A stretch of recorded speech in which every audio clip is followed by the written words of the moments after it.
While many children have had COVID-19 and without symptoms, some die. How is this possible? Well, tonight, a look at a rare complication that nearly took the life of a local boy and what you need to know about it. This is my new friend, Easton. This one too? Yeah. Okay, got your page for you. I find the piece, he puts the Legos together faster than I've ever seen, and he lets me ask him a lot of questions. Tell me about your sister. Oh God, that's the story you don't want me to start. Okay. Instead, we talk about why I'm there. You see, just 2 weeks ago, Easton incredibly survived a life-threatening infection, a complication of COVID called MIS-C, or multi-system inflammatory syndrome in children. It amazes me. I can't believe he could bounce back like this so fast. I thought it was going to be like a very, very, very long haul.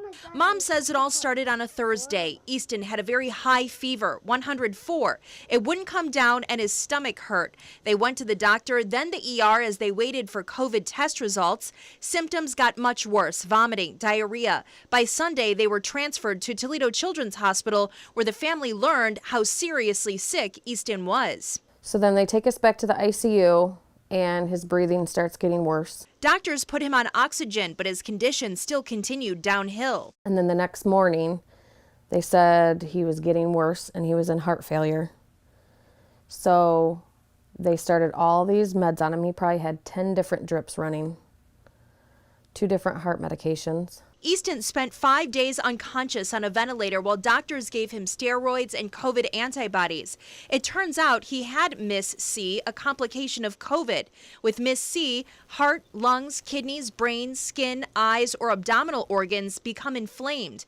But his parents didn't even know he had COVID in the first place. His doctors say he did, probably 2 to 4 weeks earlier, and with no symptoms. It's really striking because they have a fever, they look a little bit sick, and 24 hours later, 48 hours later, they're much sicker.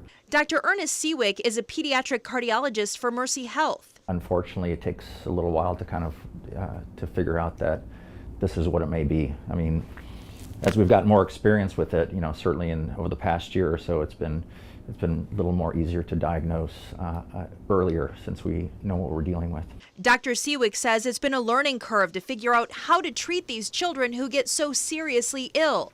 Just like in Easton's case, steroids and COVID-19 antibodies seem to be the right combo. However, there's not enough information yet on the long-term impact, especially on the heart. I mean, from my standpoint, the issue is the heart and the inflammation, and whether any cells have been damaged or the coronary arteries that supply blood to the heart have been enlarged or damaged. Well, here's what you need to watch for in your children: persistent high fever, abdominal pain, diarrhea, vomiting, rash, trouble breathing, and worsening symptoms. This probably beats being in the hospital, huh? Yes, it does. That was not fun. Mom still can't believe what a roller coaster this was, going down so quickly and here playing with me today. Then that night, they put him on the ventilator, and we knew it was bad. And his lungs weren't working, and we just sat there with the chaplain and just prayed and prayed and prayed. And it's like you go from thinking about funeral and how you're going to tell his little sister to, like, the next day, everything kept climbing up and kept getting better.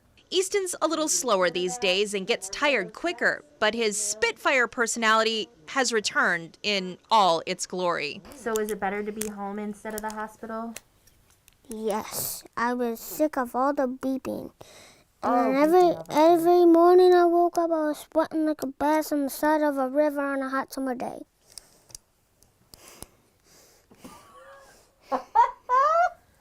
Who taught you that?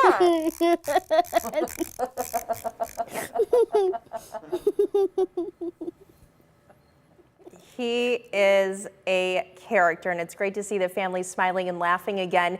Easton will follow up with a cardiologist for several months to make sure there are no long-term issues, and an infectious disease specialist will be in contact so doctors can learn from his case and help other children. I have more information on MIS-C for you right now in the WTOL 11 app, including a new study.